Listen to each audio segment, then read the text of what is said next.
Hey guys, my name is Christian Batuli. Welcome to my YouTube channel. I hope each one of you guys is doing amazing. I'm doing amazing. I get to see another day, so I really can't complain. And I hope you feel the exact same way.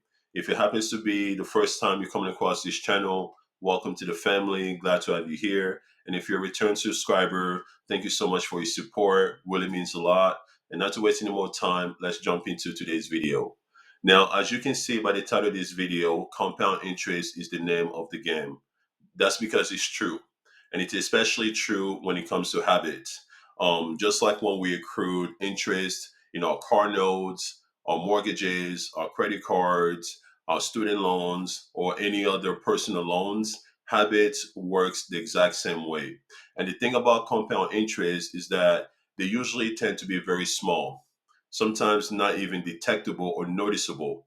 But the power that lies within compound interest is the fact that they are able to magnify themselves over time. They're able to affect you, whether it's in a good way or bad way, later on down the road. That's why it's so important for us to start paying attention to our daily habits because there's always a cause and an effect. Nothing happens out of zero, meaning you watching this video because back in the day, your parents decided to get busy, and as a result, you're here. Perhaps maybe I can use a better example. Let's maybe take a straight A student and use them as an example. A straight A student did not just become a straight A student out of nowhere. They had to establish good habits. The habits of going to class on time, paying attention to the teacher, doing their homework and tuning it in on time, doing extra credit work to get extra points. Perhaps they had to ditch their friends or say no to social events in order for them to study for a test in order to get better grades. So your habits really does lay the foundation of who you want to be later on in life. So that's why it's so important to start paying attention to our daily habits because it's what's going to make us or break us. If you find yourself broke right now, it's probably because your habits are not good. They're not supporting you to become financially stable or financially independent. Perhaps you have bad money management skills. Your spending habits is ridiculous. Your saving habits is trash. That's the reason why you find yourself broke. And I'm not trying to say this to be insensitive because I'll be the first one to admit, like, I don't have good money skills. Like, I'll be honest about that. And it took a while for me to understand that because I was young, I didn't have any family, I was living with my parents. So it didn't really affect me then because I didn't have the responsibility of adulthood. But now that I'm a parent, I have kids, I have a woman, and I have bills to pay, I had to self reflect when it comes down to my money habits. And I realized, dude, I was not good with money at all.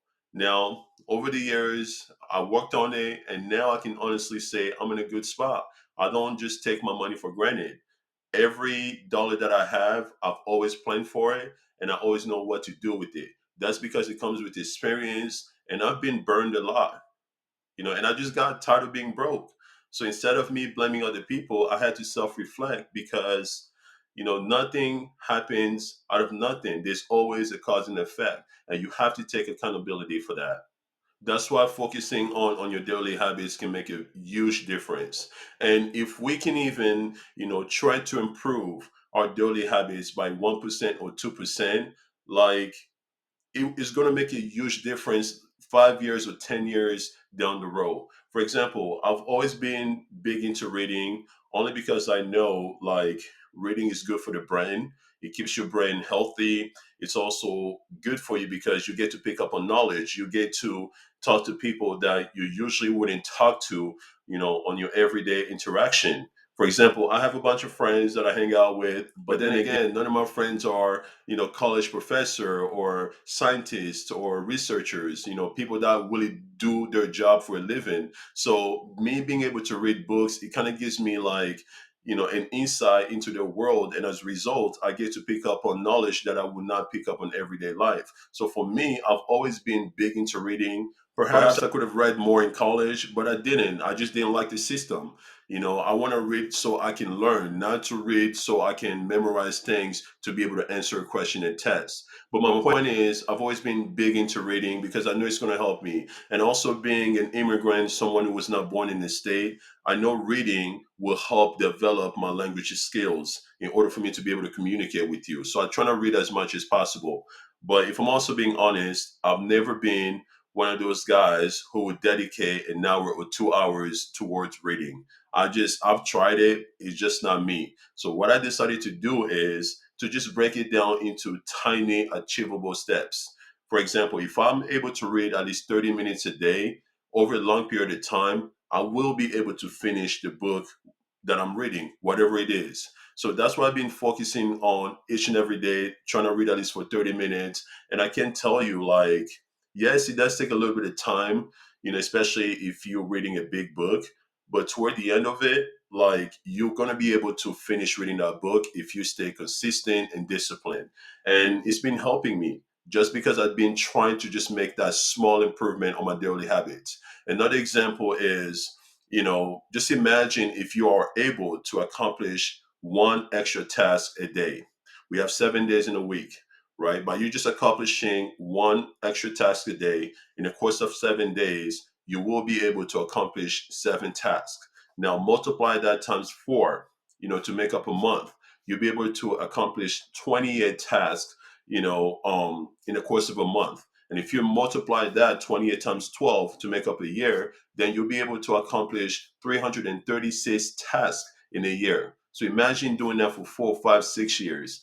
Like, you'll be in a very good spot. That's why compound interest is the name of the game. And if you can focus on slightly just getting better by 1 or 2%, it makes a huge difference over the long run. That's what I'm trying to teach my son right now. Like, my son loves to play soccer and he's very good at it. I always tell him, like, if your team trains, let's just say 3 times a week, 1 hour each practice, 3 hours a week. And if you're able to train 3 hours on your own, because I believe in training collectively and individually. So that's what I'm trying to tell my son. Like, if your team trains 3 hours a week and you're able to train 3 hours a week on your own, guess what? 3 hours a week times four, that will give you about 12 hours a month, right? And if you multiply 12 times 12, that will give you about 144 hours a year. So imagine doing that for 5, 6, 7 years. You're going to be way ahead of your peers. You're going to be a baller. You're going to be miles ahead of your competition. So compound interest, once again, I cannot stress this enough, is the name of the game. So your daily habits does determine who you're going to be. So pay attention to that and just try to improve by 1 or 2%. That's all you need to do. And I know we're human beings, we're not always going to get it right. But if you fall off or maybe miss a day or two, it's okay. But trying to get back on the right track as soon as possible. And when I talk about compound interest, I don't want you guys to view it in a negative light because there's such thing as good compound interest. Good habits is good compound interest. It's like having your money and putting it into a high yield saving account and let it sit. Eventually, it's going to grow money.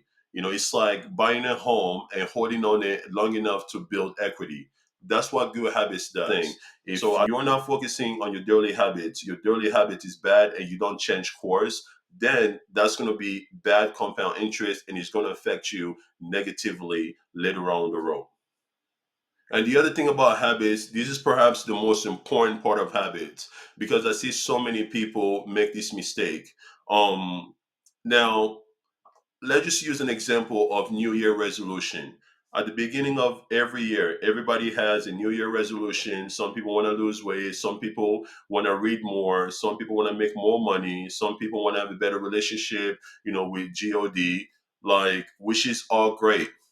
But when you go back and visit them in April or May or June or whatever, you find out for the most part those people don't tend to stick with their New Year resolution. That's because a lot of people are just not patient. A lot of people will do things because they're expecting a fast result, and habits does not work that way. I see a lot of people getting to the right track. Perhaps they wanted to lose weight. They started working out every single day, eating healthy. Week one, week two, week three, they're not seeing result. As a result, they revert back to their old habits.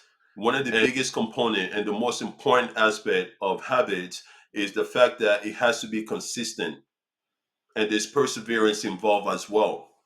So don't pick up any good habits because you want to see a fast result. No, you should kind of view it as a lifestyle. You should see it as a long term. Hey, I'm going to try and do my best. I'm going to try to focus on my daily habits, not just for 2 months, not just for 3 months or 4 months or 5 months, not just for a year. This is the long run. I'm going to make it my lifestyle just because I want to improve the outcome of my future. Like it would suck for you to put in all this work. Let's just say you worked hard for 120 days of good daily habits, trying to work on yourself, improving by 1 or 2%. And then after 120 days, just because you don't see the result, you revert back to your whole habits. No, that's a waste of time, bro. So just stay patient, keep going. Because all the work that you're putting in now, like it's not being wasted, it's being stored. Like there is a musician called Russ. I think it should come as a no surprise that I like Russ as a musician. I just think he's very talented, and his story is very just it's unbelievable. I really like his story. Russ, he talks about this. He was talking about how like he had to put out music every week for 10 years before he blew up, before people recognized his name, before he cultivated this crazy fan base that he has now. For 10 years, he was putting out music each week. So if you didn't give up for 10 years, then you sure cannot give up just because you don't see the result that you want in 2 or 3 months. Consistency is key. Patience is key. You don't think Russ wanted to quit so many times? No. I'm sure those doubts crept in his mind, but he kept going because good habits, if it's sustained long enough, is going to pay off. You're going to get what you worked for. So just stay consistent. Usain Bolt even said it once. He had to train hard for 4 years in order for him to run 9.58 in a 100-meter dash, which is still the record. I think it's an Olympic record. For 4 years. You don't think he wanted to quit? I'm sure those doubts, crept in as well, but he stayed with it. So that's one of the biggest, aspect of habits. It has to be sustained long enough in order for you to see the product of your work. And all the work you're putting now is not being wasted. It's just being stored until you're able to hit that threshold. So if you're an author, you like to write books, you want to publish books, whether it's kids' book or horror story, it doesn't matter. Continue to do it. Maybe your first book may not be a success, or your 10th book, or your 20th book, or your 50th book. Maybe your 100th book will be a success. If you're a musician, continue to put out music. Maybe your first song may not be a success, or your 10th song, or your 20th song. Maybe your 50th song will be a success and people will recognize you. You know what I mean? So just continue to work hard. Good habits will pay off. Stay consistent with it. And do not give up until you hit that threshold. And when you hit that threshold, you become a success or your video goes viral, and then people will be talking about overnight success. There's no such thing as overnight success. People only see, the result of your work when your song is going number one on, the Billboard chart, when your book, is put on New York best time sellers. Like that's when people see, but they don't see all the hard works that you put in behind the scene. So just continue to keep going. So and like I said, good habits will get you there. Trying to improve even by 1 or 2% will make a big difference. But most importantly, consistency and patience, that's what will get you there in the long run. So don't give up. So, in conclusion, to wrap it up, I just want you to really pay attention to your daily habits because what habits does, it creates a trajectory, whether it's upward or downward. And I think a lot of people worry about their short-term goals, their long-term goals, their dreams, which is fine. You should always have that in the back of your mind. But the one thing you should be worrying about is whether you are on the right path, whether the trajectory, of where you're trying to go is aligned with where you're trying to go. And like if you have good daily habits, you're working hard, you're staying consistent, and you're patient, you are in an upward trajectory. And if you have bad habits, you're not willing to change course, you're not willing to listen to anybody, you're not willing to listen to me when I'm giving you a game, then you are on a downward trajectory. So pay attention to your trajectory because that's what good habit does. It puts you on that path. So let me know what you think. If you guys have anything to comment, please feel free to comment down below. I would love to hear from you guys. With that being said, thank you. See you next time. Ciao.